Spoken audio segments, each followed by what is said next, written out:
Hello, everyone, and welcome to another Moxtober Daily Recap. I'm Caillou, and joining me on the mic today are Juliet and MonoWhiteBorder from the Beacon of Creation team, or Beacon of Creation community, and DrChillbrain from the Custom Magic community. Uh, DrChillbrain, this is their first episode on. He's a moderator and event organizer over on the Custom Magic server, and is currently running the Molde Cube all of the month of October. So if you've been liking designing cards for Moxtober and want to try your hand at another time bound event type thing, definitely check out the Molde Cube. I'll be including links for that in the description. It's And unfortunate that they both had to be in October, but mhm. it's just a whole big month of magic, and you know what? What's so wrong with that? Yeah, speaking of Big Month of Magic, if you have no idea what we're talking about, Moxtober is an annual event where for each day of the month of October, there's a unique one-word prompt based on which people perform various creative endeavors related to the game of Magic. Most people make custom cards, which is what we look at in these recaps, but people also write articles, draw art, make deck lists, anything related to Magic the Gathering. So today's word is nobility. And as always, if you want to see the full files that we pull these specific designs from, there's links to that in the description, as well as instructions on how you can get your own cards into those files so that we might see them in future episodes. We also have a list of full designer credits for all of the cards we talk about today in the description. But yeah, with that, I'll start us off by hopping over to Death Befitting a King from the MSC file. Um, So this is designed by Angel of Grace, I believe. Yeah, Angel of Grace. Um, it's a shock that if it targets a legendary creature or planeswalker, it instead deals 3 damage to a target instead. I love simple commons uh, that like riffs on simple commons that say a lot about their environment. This does a great job. It also has like this really cool like ironic flavor going on where like the name is Death Befitting a King, and then you have this art of someone being burned at the stake, and this very like, because usually befitting, there's this idea of like kind of like deserved or like gained. Uh, there's like almost like a prestige to it. So here, like turning that on its head, I think is an interesting uh, way of conveying a lot of flavor without any flavor text whatsoever. Definitely, So. definitely.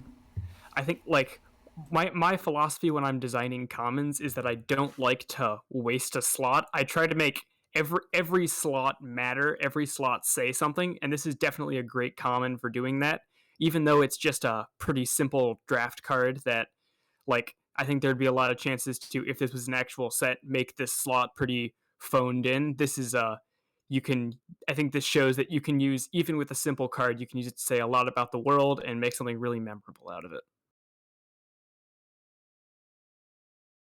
Yeah, I like taking on the challenge too of, kind of making a lightning bolt card. Obviously, this is more often than not going to be a shock, um, but there's potential for this to do 3 damage for 1 mana at instant speed. Very lightning bolt esque.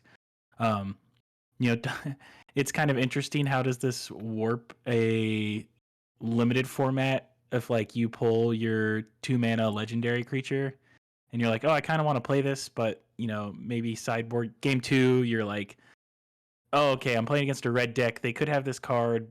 My legendary creature only has 3 toughness. It's maybe not that good in this matchup. Do I want to bring it in for something that won't just die to Death Befitting a King? Maybe that's too narrow, but it's kind of interesting at the potential of this card to just slightly warp those formats with legendary Yeah, creatures.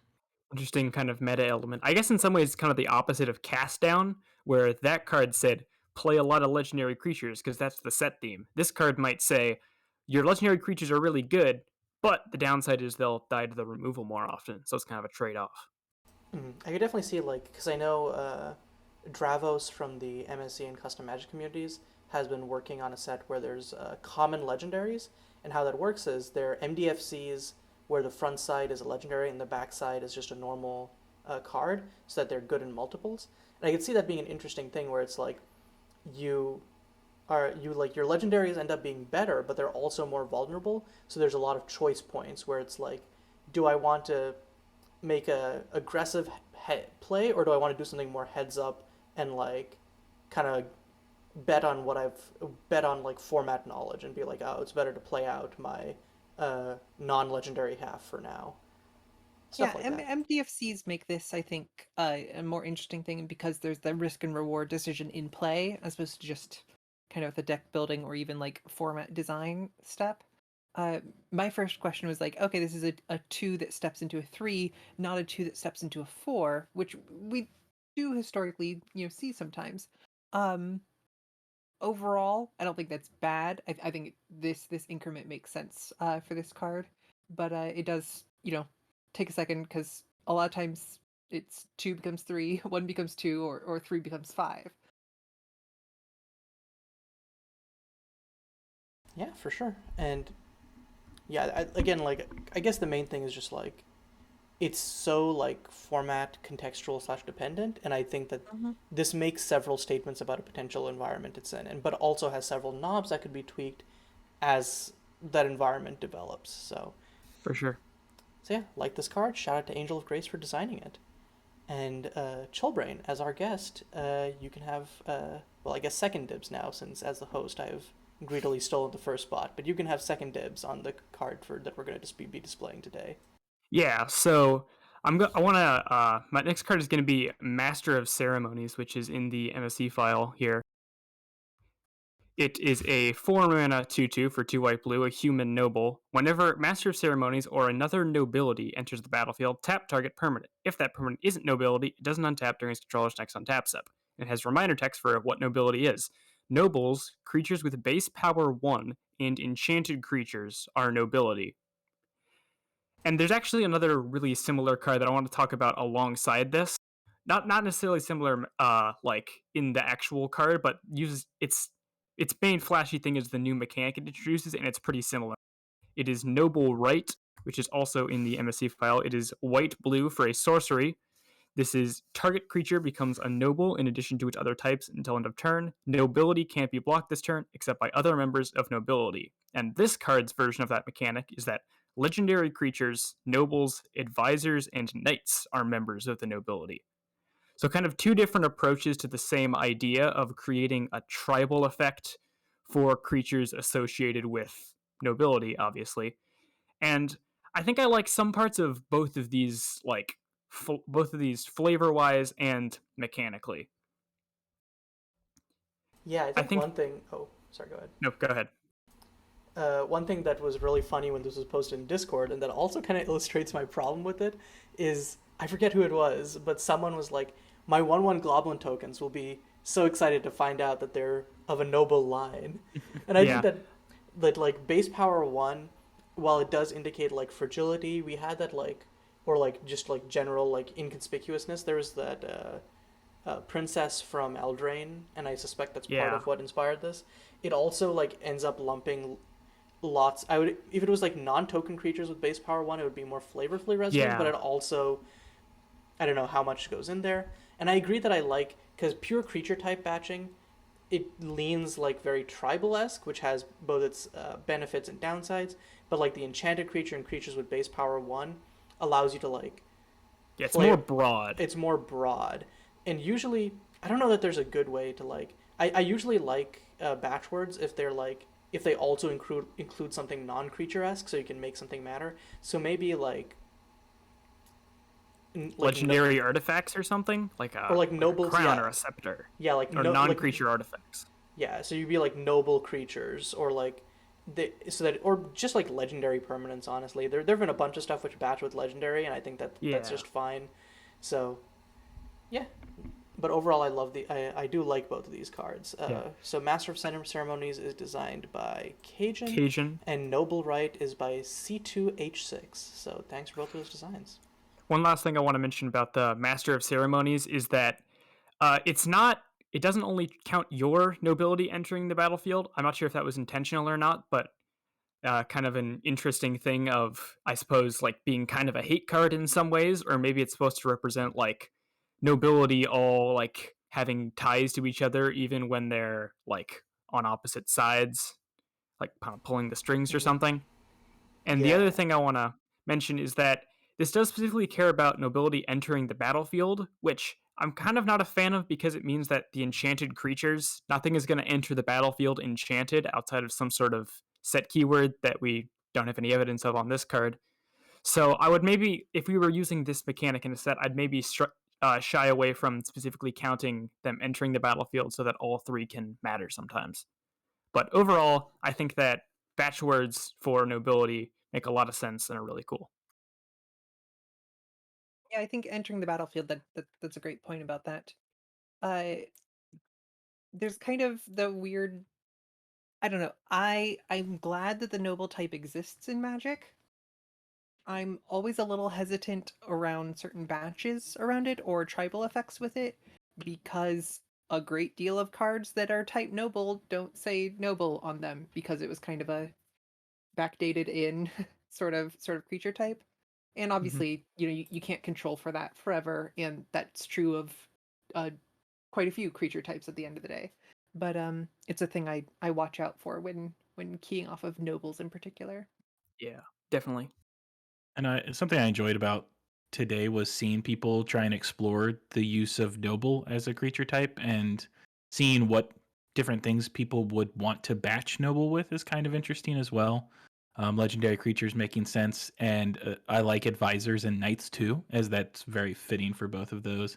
Enchanted creatures is really interesting to me though, as a possible batch. I don't think it works that well as in a batch because there's not a uniting theme, but I like the idea of basically you can be crowned into nobility or given nobility somehow. I think that's pretty neat, but definitely fun to see people using nobles in different ways, and batches was one of those ways to do it. Okay, next up, Juliet, what is your first card of the day going to be? Well, I'd like to talk about on the mtg.design file a card by Understudy named Clamlet, Prince of Bivalvia. Uh, and I'd love to get your guys' comments, and then I'll come back with my comments after your guys' comments on this one. Oh boy, he Now, do be anyone who running. knows me may or may not know that I'm a big fan of Clamfolk. I'm a Clamfolk diehard. I own more copies of Clam I Am than I care to admit, and I think this is a worthy addition to the Clamfolk lineage. I would say. Uh, one thing that is interesting about different people's approaches to Silver Border is that oftentimes Canon Magic Silver Border cards, they'll have this limitation on themselves where mechanically they have to do something a black bordered card can't do. But I think a lot of people find that kind of restricts their creativity as far as making like good jokes, where it's like, well, this joke would work well just as a black bordered Magic card, but it can't be like if we're playing by those rules, it couldn't be silver bordered because it doesn't do anything uniquely silver bordered. And this is an example of something that you could theoretically do it as a black bordered card, but I think that just the very silly flavor and just it's also just kind of a silly effect where it just goes away right away. I think that it definitely does justify its silver borderedness, and I think it comes out as a very, very funny little card. Yeah, it's really this card is dense, and it's probably too dense for me, or maybe I'm too dense for it. I don't know what the proper phrasing of that is, but there's a lot going on in this card, and I feel like I'm missing so much of it. So I'm looking forward to Juliet going into this card, but it's funny. The text all gets my Johnny senses tingling, and then you get to the fact that it's still just a 1/1, and I kind of then I tune out just a little bit. So I wish that maybe the power and toughness was a little different, just to get me. Even though it's obviously it's silver bordered, it's kind of supposed to be funny and a joke. I still can't help but think like, man, I just wouldn't want to play this if I'm playing unglued or something. Still, like it just kills two of my creatures, so it doesn't. There's not a payoff on the card, not that I can see easily. And so that's the only thing is maybe I would want to slide some sort of payoff, even if it was just making this a 2/2 or something. Yeah, essentially as written, it's like a 2 mana sits to the side. Whenever your opponent plays their next creature, it dies because the 1/1 is almost certainly going to die in the fight, but Mhm. it's got Death Touch. So it's a lot simpler than its like big paragraph of text would lead you to believe. But I guess that all serves to like it's funny in its execution where he waits and then someone comes out and then they fight and they both die. Yeah, so obviously this card is a reference to you stop me if you've heard this one before. The Tragedy of Hamlet, Prince of Denmark by William Shakespeare. Um but I thought it was just like, oh, it's a pun. And then I like read the card and tried to like internalize what was going on in the card, and it's got a lot more nuance than you would expect for a Clamlet joke.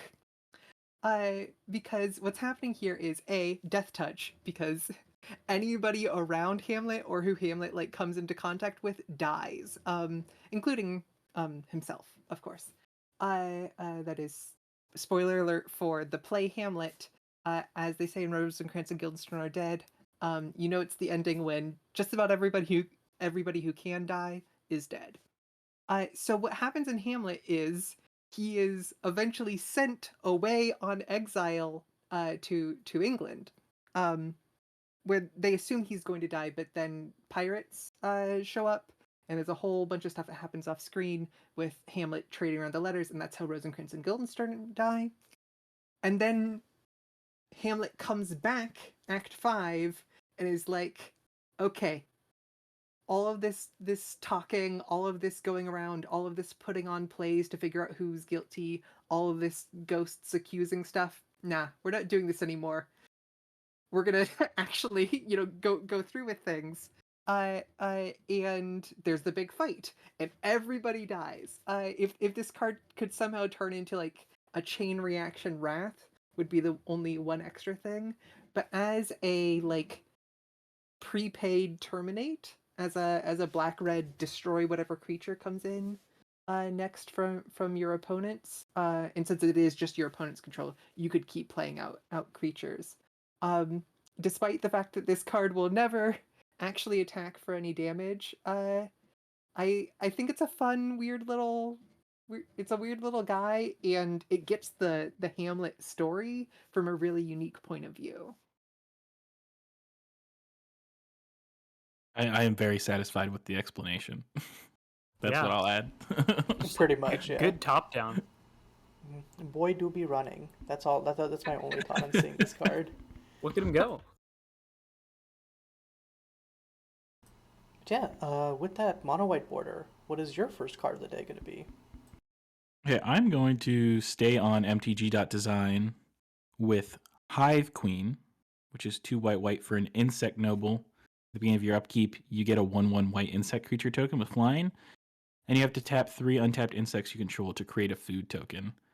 I like so I picked this card specifically because I thought that was extremely witty to just, noble.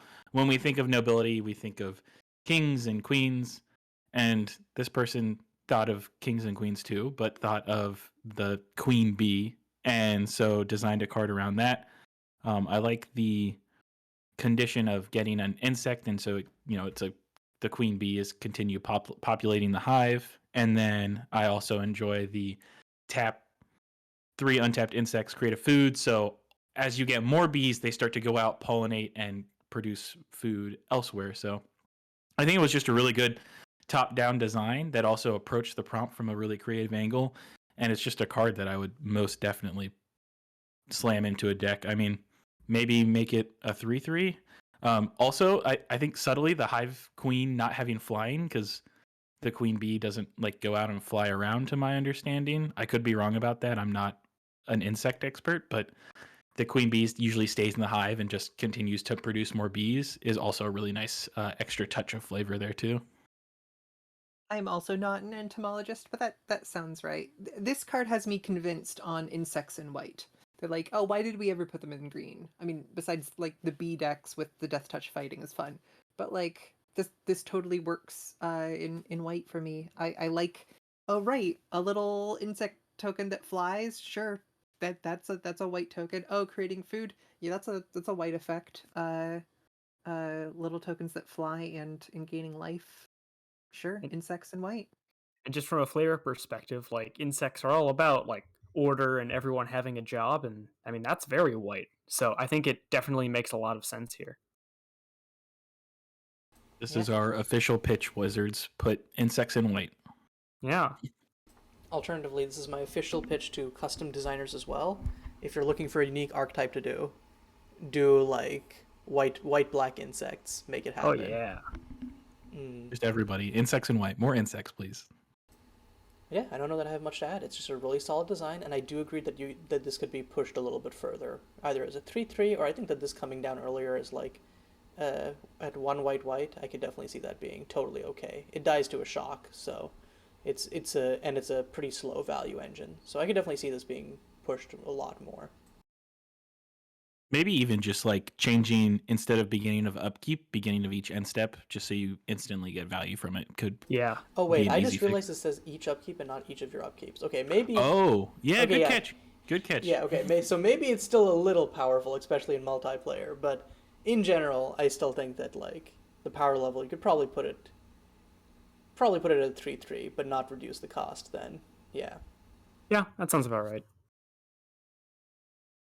Okay, so my next card is also going to be from the mtg.design file. It's going to be Epic of Gilgamesh. And oh no, hold on. No, whoever put this in didn't actually credit the art they used, so I don't have a picture of it in the file. No. But Wait, I'll did they not? Is it not Whale Tarabue? Yeah, it's on there for me. it's on there. Is it credited? Oh Yeah. no. Oh, it's the Epic of Gilgamesh. There we go. Okay, phew. Cool.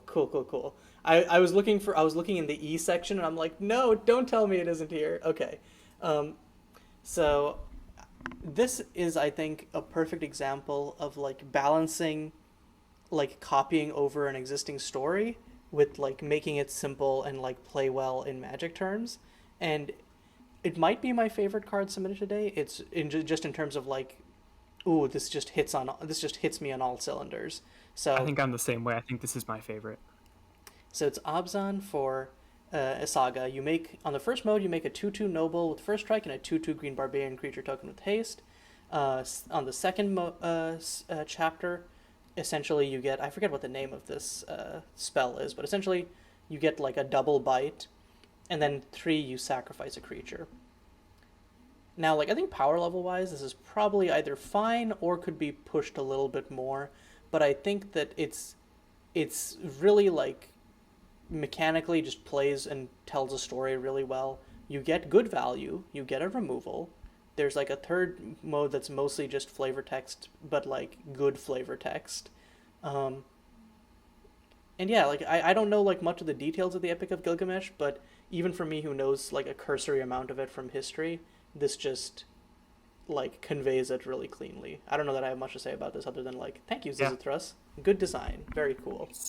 I think that my best mark for a top-down design is if you don't have to like explain the joke, so to speak, then you've really hit on something. And I think that there's a lot of great ways to do that with sagas, and I think this is a perfect example of it where you have two people, they fight together, then one of them dies.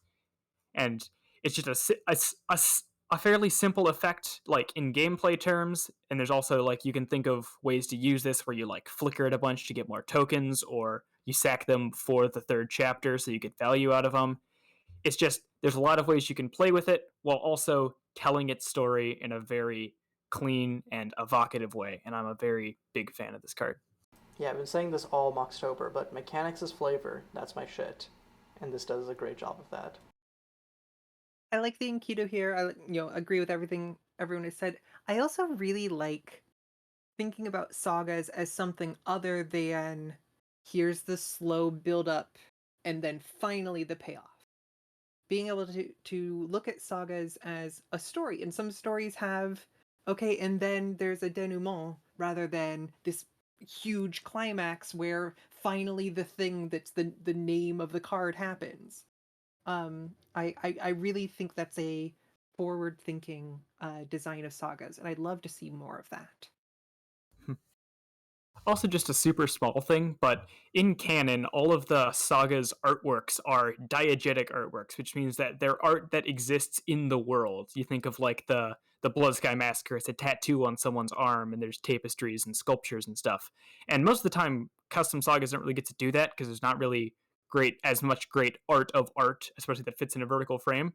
But Epic of Gilgamesh is just a real story, and we have artwork of that in the world. And so we get to use that. We get to use art that looks like classical art because it is classical art. And I don't know, I just think that it makes it really feel like a saga in a very cool way that custom sagas don't usually get to do.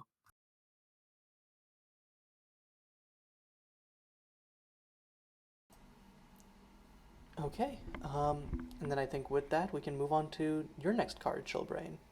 Yeah, so next I want to talk about there are 4 cards, also all designed by the same person, that are, I think, very fascinating, if nothing else. This is the Cycle of Emblems. These are all in the, I believe these are all in the mtg.design file. We have, one second here, we have Breaker of Dragons, Founder of Bendalia, Marshal of Madara, and Prince of Mercenaries. And what these all are is they're all typed as legendary emblems, and then have these subtypes that are the names of these legendary creatures that you may recognize from legends. And they have this reminder text that says, you may begin this game with this emblem if your commander is whatever this card is. And the 4 cards that they are is Founder of Bendalia is Torsten von Ursus, who is a 6-mana 5/5, and that's it. You've got Marshal of Madara, which is for Barktooth Warbeard, who's a 7-mana 6/5, and that's it. You've got Breaker of Dragons, which is for Savitri Skarzam, which is a 7-mana 6/4, and that's it. You may be noticing a pattern. And Jedit Ojinin is a 7-mana 5/5, and that's it. And that is for the Prince of Mercenaries. So the idea with these emblems is that these cards on their own are very, very bad. But with these emblems, give you a reason to play them as your commanders because they give you these extra effects as a reward for playing these commanders. They're essentially buffs without making functional errata to the card. You are buffing the card by giving you a special payoff for quote unquote limiting yourself by playing these cards as your commanders. And I think this is a really fascinating way to address the idea of buffing a card in the context of a paper game where you can't just do functional errata and have it show up on the card at all times. And this is also, I think, using it for these old Legends cards is a perfect way to showcase that, because these cards, they all have these really interesting flavor texts that hint at these stories, and indeed some of them did have stories written about them, where you see, like, who else has tamed Skarzam's dragon? Well, it's Savitri Skarzam. I'd really like to hear that story. I'd like to see that communicated mechanically, but unfortunately, I'm left with this worse crawl worm.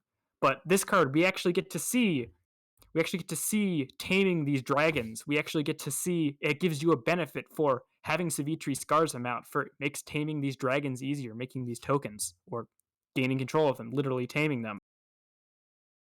I think the actual design of the cards is a little bit odd in some cases. Like, for example, when we see Marshal of Madara here, it gives warriors you control Afflict 2, Rampage 2, and Ward Pay 2 life.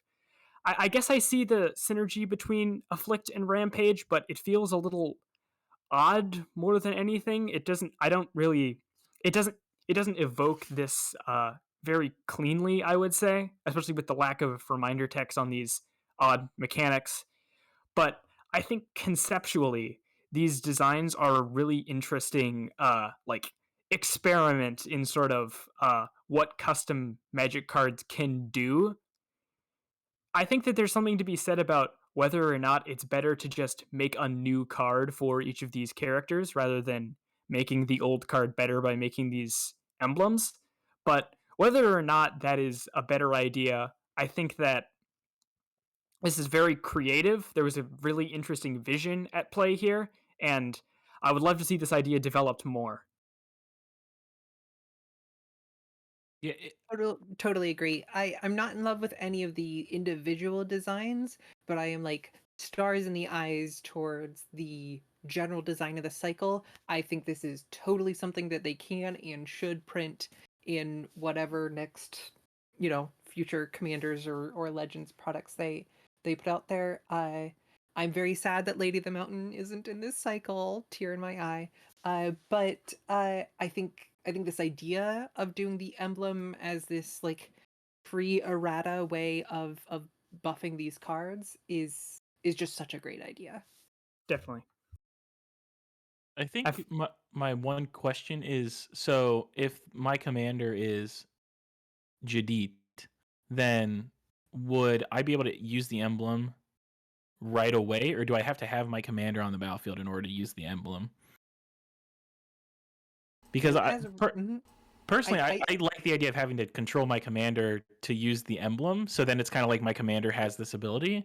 But I think functionally, the way I'm reading these cards, I can use the emblem right away. Yeah. The Breaker of Dragons one, I think says because it has a specific effect as long as you control Savitri. But I think that exploring what the Breaker of Dragons card does is a really good way to, give you a payoff for actually casting your commander, where it has an effect on its own, but if you get your commander on the battlefield, that effect is supercharged. Yeah, I don't have much to add to these. I do agree that like I would like the individual effects to focus on having your commander out more so that it isn't a free effect. That it isn't what is the mechanic where like you Eminence. Eminence, yeah. That isn't just eminence. Um, but the general concept of like people who like these original cards and like the flavor that was there at the time give them the opportunity to be able to play those cards with that art without having to like rely on proxies. Just like slip this under them and then you're good to go. I think that's an interesting quote unquote solution that is not available that is likely not available in canon spaces just due to a lot of logistical things, but is something that is super cool to explore in custom space as a result. So yeah, shout out to Wobbles for this overall concept. And with that, I think we can move to your next card, Juliet. Okay. Let's see. Going over again to mtg.design. Let's look at Hunting Party. Design is by UnbanTwin, and if you're interested in the discussion around unbanning Twin, check out the Caleb Durward and Aspiring Spike VODs that are up on YouTube this week. Ooh. They played through a whole gauntlet of Twin decks to see if Twin should be unbanned in Modern. It shouldn't. But anyways, Hunting Party is a really straightforward like removal card that I think is really appealing in how kind of clean it is. It fits in a kind of funny little space in hybrid, and it can also like cycle one of your creatures if for some reason you want to do that. I I don't know whether like it could be pumped up quite a bit more at rare, I think, or potentially reduced in rarity a peg or two. But I was really struck by kind of how clean and playable this card or clean and straightforward in play this card seemed. Yeah, I agree with that. I like that it's hybrid, and I firmly believe that this could be a mono black or a mono white card. I'm kind of in the same boat as I don't think the draw is really necessary on it if you want just a three. Well, I guess the logic here is Necrotol, perhaps, but I think the tapped drawback is enough to justify the 1 mana reduction in cost. I can also, if you want to leave the drawback on there of the extra draw card, I could also just see giving this an ability word like First Strike makes sense since it depicts these folks on cavalry going around. First Strike is pretty evocative there, or something of that nature. But I mean, those are all small little tweaks. I think the card, as it stands, is really interesting and captivating, and good Yeah. work. Yeah, I think the biggest thing that you mentioned there is that it could be a mono black or mono white card, which I feel like in lots of custom spaces people treat hybrid as like multicolored at lots of times, or they use it to like. There obviously you can do like the interesting about hybrid is like the cool bends you can do with it, but I feel like lots of designers like don't have a good eye for what's the line between a bend and a break. This for me is like the perfect example of a hybrid design where it does a cool thing that both colors get, um, And I think, yeah, like if you change it so that it's like let's just say like you remove the draw card or add first strike or do both, it's at a compelling rate. So yeah. I definitely agree. It's a great use of hybrid. So yeah, shout out to UnbanTwin for this design. And I think with that, we can move on to your next card, MonoWhiteBorder. Okay, I'm gonna swap back over to the MSE file and look at Hunger for Revolution. It's 1 black red. At the beginning of your upkeep, sacrifice a noble. When you do, create 2 treasure tokens. Then put a crown counter on target creature you control, and that creature is a noble in addition to its other's type. There's so many cards people looked at as far as the idea of using the nobility prompt to kind of focus on the proletariat or revolution or rebelling against a monarchy or things. And this is one of those card designs, and I really like it. I remember when it was posted in Discord, I was like, wow, this is cool. I'm here for this. So it continually provides you the noble to sacrifice, so it's kind of difficult to get out from underneath that cost. And then but the upside being that you're going to ramp yourself with 2 treasures each time you do so. And so it's just kind of this nice evocative design of, this constant turmoil of revolution, whether it's from an inside job and like people overthrowing the court from the inside and new power, or the common people rising up against a corrupt crown. But either way, I think it's just a really interesting design and an interesting take on this kind of I guess it would be an aristocraty kind of card, literally an aristocraty kind of card. Yeah, I agree with all of what you said. I think if I had to, I guess, nitpick a little bit, is that the payoff just being 2 treasures, I don't think makes this as, like, I don't think this makes it compelling enough to go through this hoop of sacking a creature every upkeep. Because obviously, while treasures are good, you'll always like to have the mana. I think that, especially for a long game value engine like this seems to want to be, the value of treasures falls off pretty quick when you'd much rather have something like extra cards. So I think swapping to a more like directly card advantage payoff for this might make it a bit more compelling to actually build around. But I think that that's just like that's a small thing, whereas the concept is really what's key here, and I think that it definitely sells that very well. Also, adore the art. I do like that you can kind of hit parity at any point by pre-removing the noble creature or just a wrath on the board or anything like that until you have another noble in play, in which case the cycle starts anew. That's a fun kind of little That's a flavor great point. mechanic. I agree. I think maybe a card draw attached to this could make sense. I think that as is, it would mostly be played by decks where a kind of every turn free sacrifice or mana positive sacrifice is something that they actively are interested in. Uh, Doing anything like that outside of a commander format is a little bit trickier, but I think it certainly could have a space in a deck specifically oriented around that. Yeah, I think the one thing that I'm not sure about is needing a noble to like start stuff off. I think it would be interesting if the crown counters came in on ETB perhaps. Other than that, I'm just yeah, everything else that you guys said. So shout out to Astrid with a B for this design. And I think with that, that comes back around to me. So I'm gonna grab a. Ooh, this is a hard one. I'm gonna grab a Dashing Prince from the mtg.design file. Uh, and I think this is just a cheeky card that is also pretty functional. It's 2 and a white, but really you're going to be playing this for 2 and a R with the dash. When it enters the battlefield, you choose one, create a 1/1 red admirer creature token.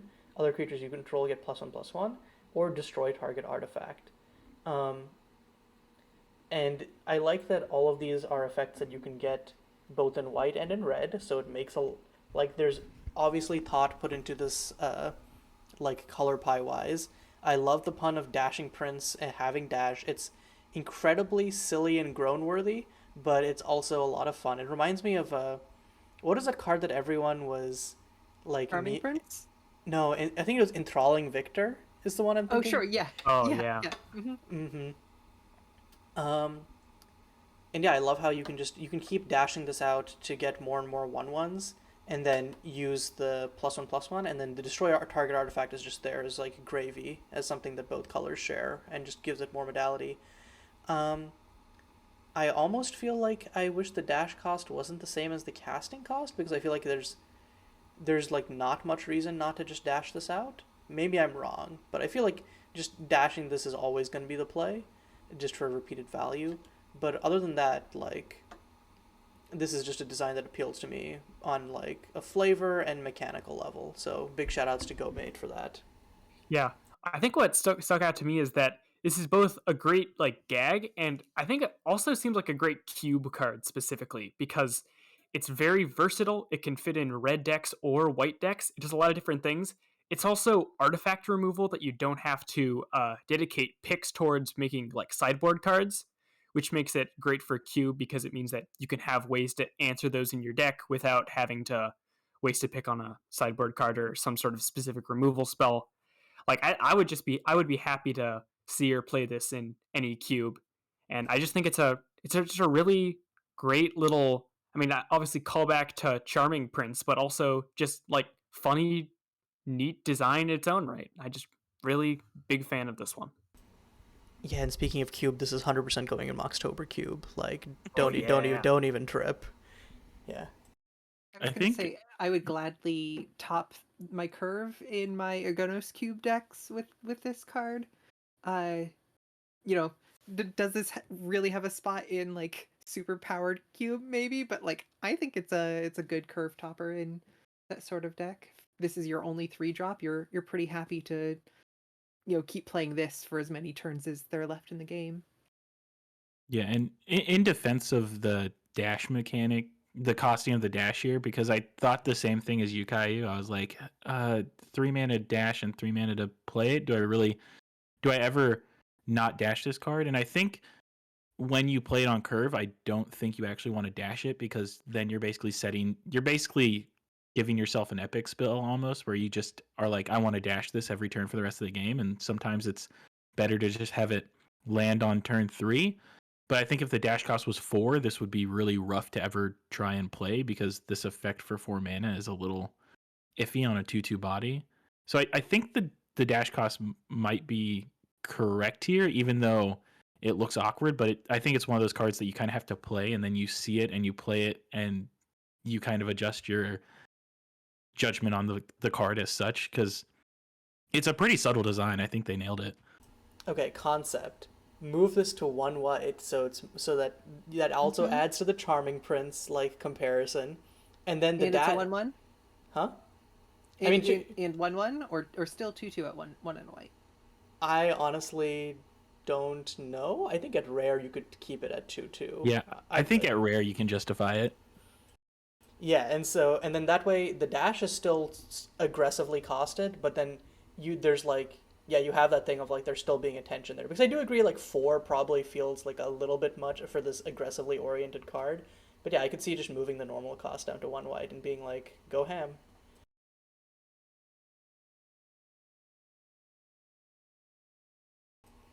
But yeah. Uh Also I lost track of whose card this was. No, this is my card. Oh my god. I'm so out of it. The Okay, never mind. Uh, so next up is Chill's next card. That was by taking Epic of Gilgamesh and this, you guys have taken all of my cards that I picked out to talk about. So I'm gonna pass on this one. Got you. Okay, totally cool. And this is why you prep a lot of cards that I did, but then I talked about 4 cards at once. Okay, Juliet, what's up?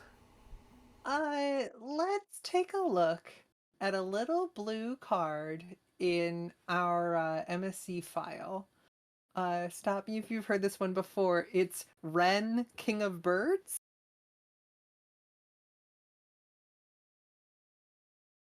It's a single blue mana, 1/2 flyer. Whenever another creature with flying attacks, Wren can't be blocked this turn. which is just such a silly little card. But it's a really, again, sorry to just be like, and look at this great story that I'm going. But the story about like wrens flying and wrens being king of the birds. And now they only fly close to the ground, but before they would fly on top of eagles and then fly up above the eagles by like riding the eagle up and then kind of like, you know, like sketching on the eagle. I think, isn't that the skateboarding term? Anyways, um this is just another little like, here's an etiology story and a flavorful card that goes with it. The fact that this is a non-legendary and common is another like reinforcing of like flavor, that like, yes, this is king of the birds, but just like, it's your average bird. It's totally average. There's nothing actually special about this bird. Yeah, I mean, like I think the biggest thing that I like about this is the common and not legendariness. It's like wrens are king of the birds, like as a group, and maybe there's an argument to be made that the name is a little misleading. It could just be king of the birds, and that evokes it enough without making you think that it's going to be legendary. But I mean, yeah, this it's just a cute card. That's all there is to say about it. It's very cute. I just think it's neat, pretty much. Mm-hmm. I like the, if I put my limited brain on, I kind of like seeing this as like a, oh, okay, so I want to be drafting flyers. Usually you think of uncommon signposts, but it's also nice when a common kind of tells you what you want to be doing. And so I always like text that's like very clear. Whenever another creature with flying attacks, this can't be blocked this turn. Like, okay, let me grab a bunch of flyers, and because this is a 1-drop, so this is kind of the beginning of my curve, and it's a 1/2, which is pretty good for a 1-drop. So I'm gonna be looking for 1-drop. So like, I can see this if like I opened a pack, this card actually speaking to me a lot, especially because it has such like a captivating name and an interesting creature type, and it's kind of a signal, if not a signpost. Yeah, for sure. Especially like, oh well, if I draft like a 3/3 or something, then my 1/1 can sneak in for damage. But if I've got this, if I can draft some equipment, draft some auras, then we'll really be talking. Just get this totally unblockable creature able to get in. It also gives me vibes of like, uh, this is probably a set where like flying is pretty pervasive. I know that there's Cloudscape, which has a mechanic called Soar, where it's like you put a flying counter on target creature. If it already has flying, you put a +1/+1 counter on that set instead. And since the whole conceit is like everything has, like lots of stuff has flying, there's a lot of interesting choices that come into the limited slash design of the set as a whole. And this feels like a card that strongly reminds me of something that I could see in that environment where flying is the norm, so you get additional bonuses or evasion to complement or to refund you for what would otherwise be kind of a weird signal. Yeah. Like if your opponent's got a bunch of flyers too, well, then this still has evasion if you've got them. So if everything is flying, this is still evasive. That's neat. I'm into that. And being non-legendary, you could attack with 2 of these and That's they true. would Yeah, each create unblockable to each other. they're hiding under each other's wings. It's very cute. Do you know that the Wren Boys wassailing tradition in Ireland predates Christmas? It's a wassailing predating Christmas. What is Wren So, Boys? it's this thing where they go and capture a wren and put it in a little cage. Typically they kill it in the hunt, and they go from door to door, like singing and yelling and asking for people to donate money for the bird's funeral. It's another one of those like go door to door asking for people for like money or food or alcohol or anything sort of traditions. Oh, this is deep Irish lore. I'd never heard of this. On one hand, I'm glad to have more knowledge. On the other hand, I wish I didn't know about like big baby murder tradition, or I guess baby bird murder tradition. This is what Christmas is historically is it's This is what wassailing. Christmas It's is going from all door, about. Yeah. The true meaning of Christmas. So bring us some figgy pudding. That's the thing. Like, hey, give us some nice, good sweet food. And isn't that what Halloween's all about too? Pretty much, yeah. Yeah. When you think about it, trick-or-treaters are just carolers. This says so much about our society. The fact that trick-or-treaters don't sing Halloween songs is actually I feel like Halloween songs actually beat out Christmas songs. They just aren't Yeah, as mainstream. Yeah, we got to start this tradition. I mean, it's not going to start unless we got to all get together. We got to go knock on people's doors and then start singing like a 4-part choral version of the Monster Mash. I was working in my lab late one night. Do up. This is next year's Moxtober introduction video. We're coming back and we're forming a chorus.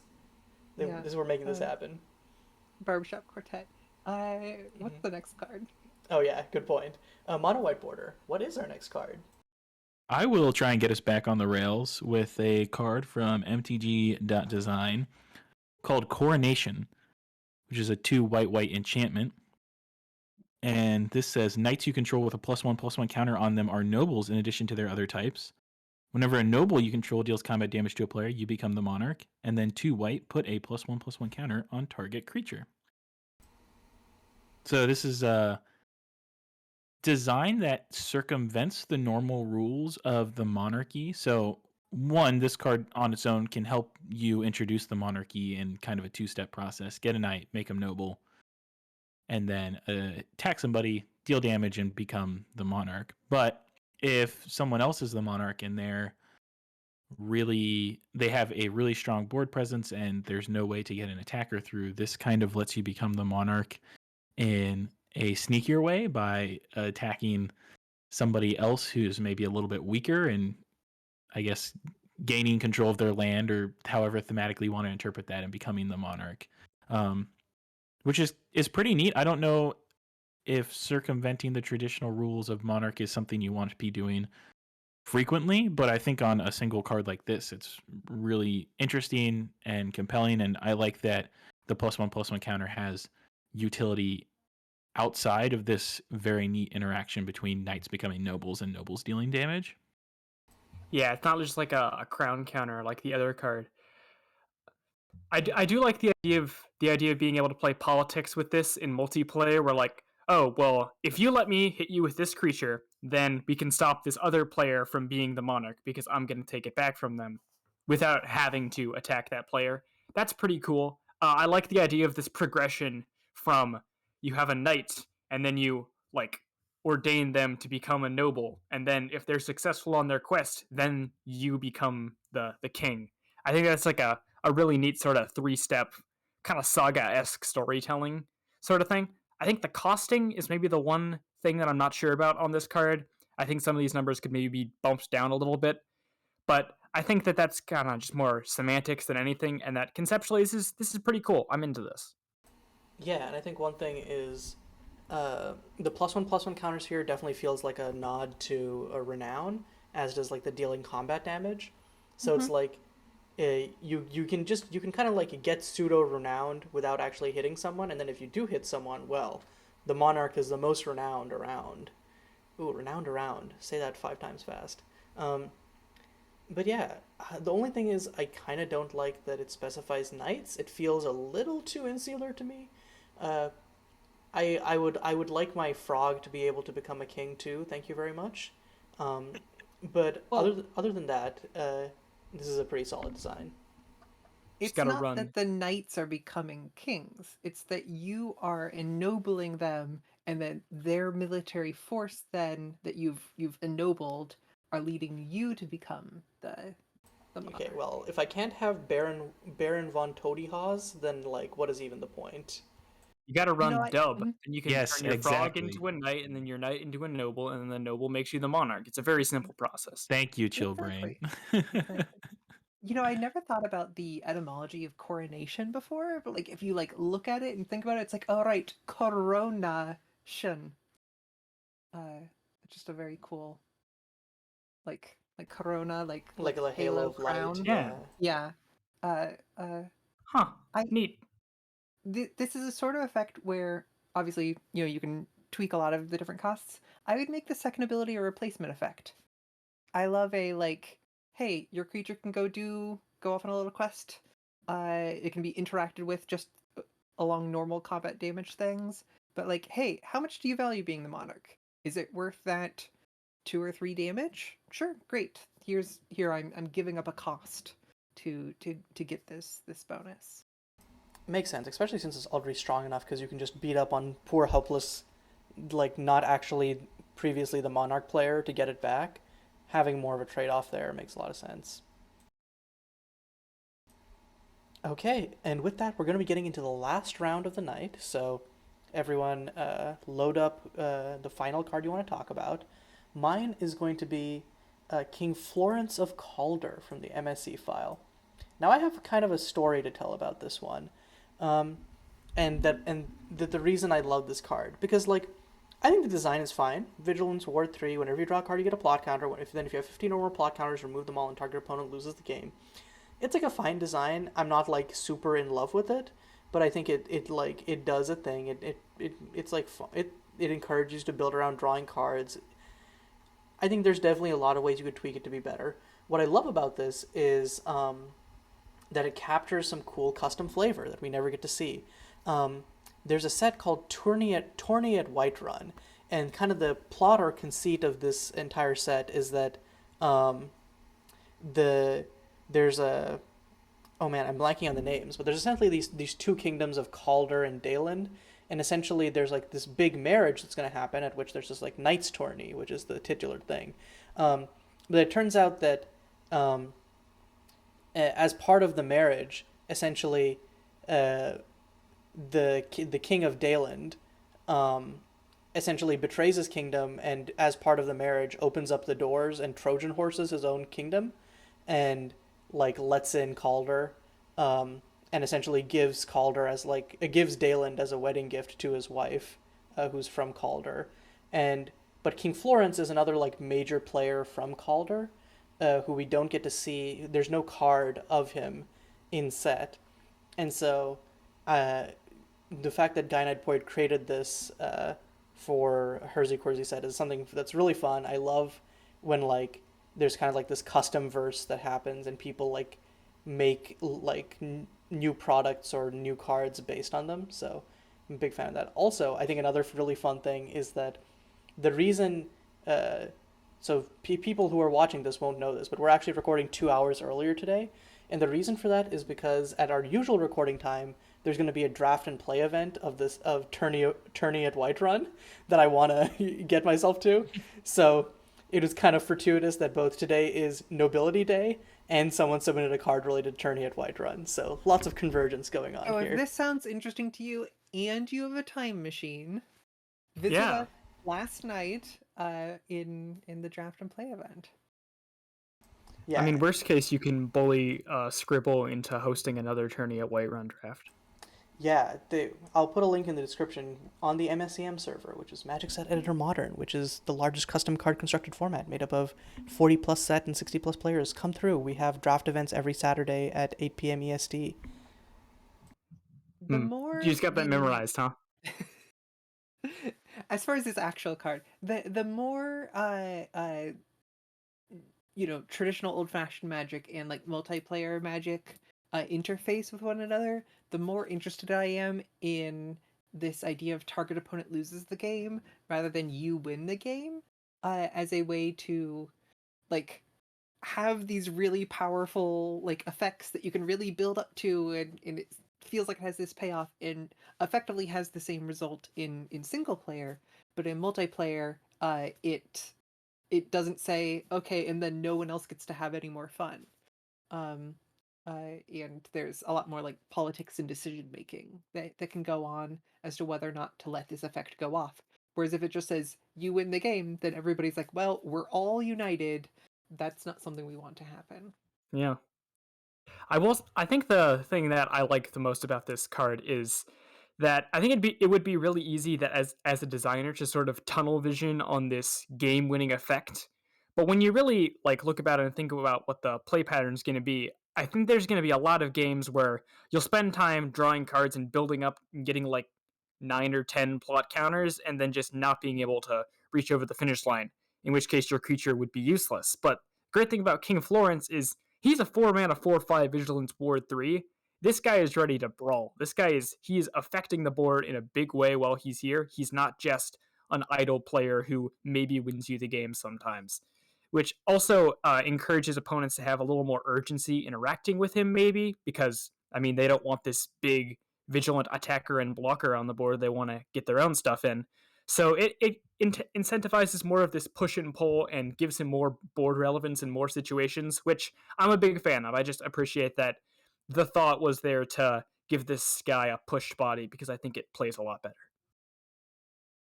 Yeah, and I echo what everyone else has said. I don't really have anything new to add, but I just want to circle back to Caillou. And one of my favorite parts of these Moxtober recap vids is when you get some of that deep custom magic lore. As someone who's not super familiar with the custom magic verse, learning how deep and complex some of these universes and sets are is really fascinating and enjoyable. And on the surface, this card instantly has a lot going on that tells me there's a story there. And so to get to hear that story from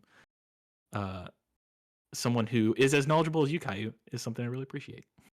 Thank you. I totally second that. Thank you. I sometimes worry that's a little self-indulgent because I know that not everyone cares about custom lores much. But hey, if there's at least 2 people out there who enjoy my little rambles about them, I'm definitely going to keep doing them. But now Not just 2 people with good taste. Like that. True. I'm also here. But you're more. You don't count. You ran out of cards. You ceased to be a person at that point. I have something else I can talk about. I found something. For sure. Then yeah, and since we're pretty much done with Florence, we're gonna go to your last card, DrChillbrain. Yeah. So there's not a specific card I want to talk about, but there's these 2 cards that I noticed that stuck out to me because they essentially have the same mechanic, and it's a mechanic I've seen a lot of times before outside of Moxtober as well. The 2 cards I found were Bountiful King and Right Hand Commandant. Bountiful King is in MSC, Right Hand Commandant is in MTG's design. And these cards both have this mechanic called either Leadership or Reign, depending on the card you're looking at. But basically, as this comes into play, you can choose it to become your... Oh, there's another Reign card too. Perfect. You can choose it to become your leader, and then if it's... Sorry, as this enters the battlefield, if no creature is your emperor, you may have this guy become your leader. And if you do, everything else stops being whatever your leader is. And this is a mechanic that I think a lot of people have played around with in a couple of different contexts. And I think it's interesting to think about as sort of a study on like different ways to execute parasitic mechanics, because like a creature being your leader doesn't inherently mean anything. It only means what other cards say it does. And in some cases that can be not great, because it can mean that you end up with a board where like, oh, I guess I choose this creature to be my leader because nothing else being a leader would do anything. I think that's what Bountiful King does here, where as long as he's your leader, your other creatures get +1/+1. And the only way that he's not going to be your leader is if you play another card that wants to be your leader. So it kind of disincentivizes you from playing a deck built around this mechanic, because if you have a bunch of things vying to be the leader, then you don't want it. So it's sort of a reverse parasitic mechanic in this case. Whereas Right Hand Commandant, if it's your Emperor, other creatures you control get +1/+1. Otherwise, your Emperor has double strike. I think this is a lot better of a way to execute this. It gives you a reason to have this or something else as your Emperor. There's a modality to it. And even with no other Emperor cards, or with a deck full of Emperor cards, this card is still going to be exciting and do things.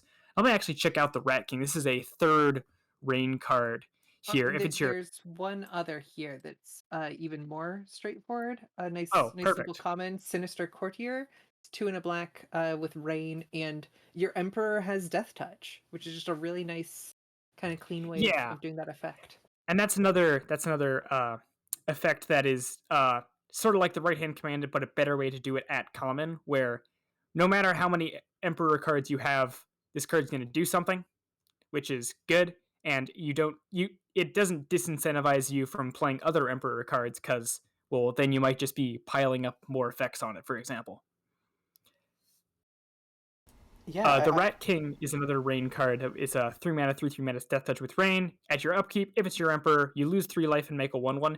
This is sort of an interesting version where it's kind of like the King that we saw before with the leadership version of the mechanic, but the lose 3 life on your upkeep gives you a reason sometimes to maybe not want this as your Emperor. So I think as a mythic, it's justifying its weirdness by like being a mythic, being this legendary oddball creature. And yeah, I think that all 3 of these rain cards are a really good way to execute this mechanic, and probably one of the better ways than I've seen a lot of people's attempts to make this sort of work. yeah, I think it comes all down to the designs, where it's like, as long as you're incentivized to move around your emperor and not have that be a loss, then that creates interesting choice points. When it's just like, oh man, I would sure love for this to be my emperor, but then I lose value, and that's just a feels bad. Then like you start getting into like the mechanic not playing as well. So I agree. I like Sinister Courtier and Right Hand Commandant a lot, just because they play into very interesting space related to that. Yeah, despite being at Mousewife Games, I can't give Rat King my full stamp of approval just because that tension is just a little bit too far for me. Yep, yep. And I think all these designs just go to show for both leadership and Rain how, like you said, there's so much play with how you implement the mechanic and what the payoffs are. And I think that's a sign of a good mechanic. Like there's a lot of ways to make this pay off really well. There are some ways to make this pay off negatively, but there, I think, is a lot of design space Yeah. with both of these styles of mechanic, and that's the sign of a good mechanic. And shout out to Mark Confidant because And Bountiful King by Rodzos. yeah, yes, thank you. And the Emperor Mechanic by Mark Confidant, yeah. And I think with that we can get into Juliet's last card. Yeah. So I'd like to take a look at in the MSC a card by Provocative named Slay the Progeny. It's a 1 black and green sorcery, destroy target non-land permanent and each token that shares a color with it. This was also going to be my last card, so I approve of this choice. Slay the last card. Mhm. Well, I guess Nothing as a good beside substitute, remains. actually, since we're running on time, that we might not get to have a special section at the end. Might be worth having your last card be talking about your own design for the day. Okay, I'll do that. Okay, but yeah, sorry. Back to Slay the Progeny. Yeah. I guess my general questions are how do we feel about like green in this card? How do we feel about this kind of cool token eradicating, but only if there is a first thing that exists to kind of chain the lightning to the tokens? How do we feel about the rarity? Those are kind of my 3 questions. All of them I feel think- appropriate to me because it's like this essentially feels like kind of a side grade Maelstrom Pulse. Yep. I think it would feel weird without the green, or not even feel weird. It'd probably just be straight up a break because you could destroy your own enchantments. It could, like I know that there's like some black artifact destruction, but I don't think that it's really that much. There's one card from Antiquities, so no. Okay, so yeah, no black artifact. So yeah, basically just this needs the green.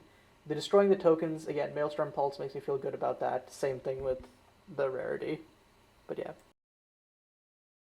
I think the only thing I don't like about this is that it destroys your own tokens if they share a color with it. I get that that's supposed to be sort of a downside here with since this is such efficient removal already, but I think that it's so easy to, I guess, just build your deck so that doesn't happen that I don't think it's a especially meaningful downside, and that it'll just create some awkward feels bads when you like fumble into a scenario where you have to kill like 1 or 2 of your own 1/1s in order to remove the thing that you need to. I think with Maelstrom Pulse, that wasn't so much of an issue with the names thing because it only mattered essentially in mirror matches with something like Jund, where it was like, well, I'm basically just trading mine for theirs, or you can play around it by keeping yours in your hand. Whereas tokens are a much broader category. Lots of different kinds of cards make tokens, and it's just color. So I I think there is an interesting choice here by the designer of how deep into the flavor to go. On one hand, you have you have the option here to say have an if clause. So if that permanent was legendary, destroy each token that shares a color with it. The designer just chose to not go that route, and I think that's perfectly fine. I think it's a totally workable card, and the flavor is still completely there. I think it might be a smart choice at this rarity to do that, but I could see a card that also features, if this is legendary, if this is a creature, to do the shares of color with it. It's interesting that that flavor choice was made because I think there's also a flavor choice to have it destroy your creatures that share a color with it, so it destroys your own tokens, because it's kind of like you're also cleaning your slate of any like insurrectioners that would be aligned with your opponent in some way. So I would love to see what kind of flavor decisions were consciously made while designing this card to make it as functional as possible. But yeah, I really like this kind of play on Maelstrom Pulse. There's a tension here between how much I like the clean effect here and how much it does something that I'm not a fan of, which is caring about the color of cards and permanents. I just consistently find that anytime you have to like specifically identify color and color identity of a variety of things on the battlefield, it's just like it's bad. But there's kind of a, well, maybe there are exceptions. Maybe there are effects that are as one time enough and straightforward enough and iconic enough to be worth it. Yeah, I generally agree. I'm a big hater of like color hate cards, like Aether Gust. Like I think that like they linearize sideboarding and like constructed play in a really, or just like any play honestly, in just like a really unfun way that doesn't actually, it doesn't actually like care about like the archetype or the way that things are going. It's just kind of like, is your opponent playing this color? Cool, bring it in, and it's not like compelling. I do think that this design is probably inspired, or maybe inspired, because I know that I saw a conversation in the MSC server where Provocative is about kind of how Essica's Chariot and Wren and Seven produce like a lot of value as soon as they come down, um, and kind of like that being hard to deal with. I wonder if this was like inspired by that as a way, because I know like someone was like suggesting, what is there a way to do destroy target non-land permanent and all and each token created with it, and there's no like clean way to track that usually, but maybe this was, I don't know, because I don't remember seeing Provocative participate in that conversation, but I could easily see that the choice of token sharing color being inspired by that same conversation. yeah, and I think that that's the exact scenario where I think the color thing is justified. Where if your opponent has like, oh, my opponent has like 4 Hero of Bladehold tokens, I have this card that kills the Hero of Bladehold and wipes out everything that it made. So it's just like cleans the slate of that card and all its influence. You need the same thing for Eska's Chariot, Rabblemaster, Planeswalkers, anything like that. I think that that kind of justifies the color thing because things are going to be making tokens of the same color that they are almost always. So I think that this is the one of the cleaner ways to do it, even if it has a lot of unintended like design consequences. Okay, and I guess with that we can move to our last card of the day. What do you have for us, Mono White Border? Yeah, so I guess I'll do my own card here as requested. So, my card was Skeleton King. So, as mentioned previously, I'm designing a skeleton for every day of the month, and I'm on a word count equal to the day of the month. So, in this case, Skeleton King is going to be 15 words. Skeleton King's 5 and a white for a 5/5 vigilance. As long as you're the monarch, if Skeleton King would be destroyed, regenerate it. So, some Knight of Holy Nimbus text on there with a conditional regeneration, and then I wanted it to be big enough that it could kind of go after um, it could go after the monarchy effectively and also defend the monarchy effectively, but you could very easily, target it to destroy it. The regeneration would tap it down, and then you could get in and try and steal the monarchy back.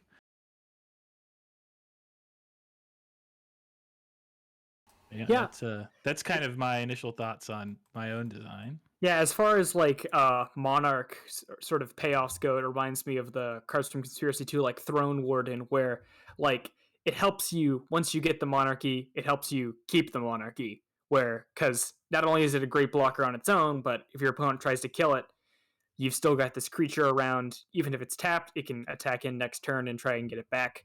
I think that there was a lot that it's just this specific ability of regenerating because of the tapping thing makes it interact on a lot of cool axes with being a monarch payoff. This like massive king makes me think of Kanda, Lord of Aganjo. And 7 mana 3/3. You love to see it. But like with Bushido 5 and Vigilance and Indestructible, I think that sure that averages out to a 5/5 Vigilance with a regenerate sort of thing. I kind of, if I see the word king in the title there, I do kind of look for a legendary. I know we just had a card that had king in its title that wasn't legendary, but I that's kind of my only question mark on this card. Otherwise, it's like, yeah, this is really fun. Love that murder pose. I think depending on the world that you're trying to do, having like low rarity or non-legendary like kings and queens is actually a really cool statement to make. Like how Eldraine had Beloved Princess as a common, where I think that said something really interesting about the world where there's just so many different kingdoms and royal families and nobility all around. And I think that with this being a monarch payoff, it would be in a set with the monarch. So having that as a flavor statement of lots of kings and kingdoms around makes a lot of sense. Or lots of dead kings and kingdoms. That's true, yeah. Ruins and rubble. There's only one kingdom, but there's a lot of dead kings from it. So my flavor thought here, so in the art, I thought about putting like a crown on his knee or maybe like kind of leaning back off of his head, and I decided against it because my flavor thought was this creature, because of the word count, doesn't enter the battlefield and give you the monarchy. So I kind of pictured as this skeleton king isn't really the king. They just kind of walked into the throne room and sat on the throne and declared themselves king. That's at least my flavor thought for why not to make it legendary, or a little behind the scenes of like what was going through my head in this little story of a card. But maybe that's a little bit of a stretch. Interesting. I thought the lack of the crown was because like they died and they didn't realize it, and their descendants like pick up the crown and is wearing it, and ever so often like dementia skeleton king like hobbles out of the crypt and is like, yes, I'm the king. And it's like, grandpa, you've Sure been you dead. are. Grandpa, you've been dead for 30 years. Let's walk you back to your casket. I like that flavor too. Also, wait, who was it that mentioned the art? What is the art inspired by again? Murder, I think. Yeah, I used yeah. murder as one of my references to get that kind of pose specifically. Got you. Yeah, that was interesting to me because in Murder it's like slouched over, but then this one feels like more like a dramatic lean. So I really like the vibe on this art. It definitely it feels like there's such a powerful energy to it. And Yeah, doesn't big fan. die to Clamlet. I mean, that's So true. Mhm. That's a flavor win waiting to happen. Okay. Actually, I kind of lied. I'm gonna actually poke in one card, because I realized there's like actually an old design that I did that really reminded me of this prompt, which is Coronation. This was one of the first designs I ever made. It's 1 black for an instant. It costs 1 black less to cast if a creature died this turn. You become the monarch. And I think the costing definitely probably very much should be adjusted, but I like the core concept / conceit of a card that's just like, yeah, you become the monarch, and just introduces that into the game. Because at least when this card came out, as far as I remember, I don't remember there being any cards that just like had you become the monarch. There was just like there's stuff that gave it to you on ETB, but like no Yeah. instant sorcery. Yeah. And I think that there's a very good reason for that because, especially in 1v1, the Monarch can be very, very swingy, especially if you have it on a low cost. You talked about how the costing maybe needed work. Oh yeah, because There's like another, there's a reason Palace Jailer was played. for sure, yeah. And there's another very similar card that was actually submitted. It's in the MTG.design file. It's Coronation Day. This was made by Cajun. And it's another similar sort of simple card where you become the monarch on a cheap spell. But I think the costing is what's really important to get on a monarch card, because if you get it down too early, the monarch can be such a powerful draw engine, specifically if your opponent doesn't have a way to get a creature down early, or as a matchup thing against like a control deck that is running a lot of creatures. It can draw you a lot of cards and get out of hand very quickly. As someone who has a lot of experience with the mechanic in Canadian Highlander, um, but I will say that I think there is something appealing about just the word coronation and a simple effect that gives you the monarch. I think that there's a lot of cool stuff with that. And if you're designing, say, a multiplayer limited environment where it's ever going to get played in a 1v1 context, I think doing a card like this, maybe costing like 3 mana, like Coronation is right now, I think that doing a card like that could be really cool. I also do really enjoy how, Caillou, your version of Coronation, it costs less if something dies. So like, oh no, the king died. We got to get someone else on the throne now. But for the other card, I also really like how um, the prevent all combat damage that would be dealt this turn. It means that if you're already the monarch, you can use this card to make sure your That's opponent yeah. never gets it. So if they have any sort of effect that procs when they become the monarch, or if they would live to the end step to get to draw that card, you get to totally deny that without having to become the monarch either way. That's But actually why I didn't like Coronation Day and didn't end up putting it on my list, because it feels so easy to enable like a really messed up like Turbo Fog deck. Even in oh like yeah, definitely. even in Like the MSCM, costing is the big thing. yeah, in MSCM there's like a 3 mana artifact that like is like a pseudo monarch thing. Like it's basically like it doesn't introduce monarch into the game, but it like Yeah. it itself is It monarch. works as if it was the monarch as Yeah, an artifact. and that card is really messed up in Turbo Fog in and of itself. Something that gives you monarchy at instant speed, so you can choose not to like if you can just take some damage, become the monarch, and then start fogging every turn. Yeah, the play patterns of this card Yeah. seem really messed up to me. Yeah, I think it would have to be like 4 mana for me to really get on board with Coronation Day, but Yeah, I mostly like it for the core concept of card called Coronation, simple spell, gives you the monarch. I like that, and I like that about your card as well. for sure. There's something one word names or like just short names, good flavor Yeah. reasons. I Okay. agree with all these comments. The king is dead. Long live the king. Good night.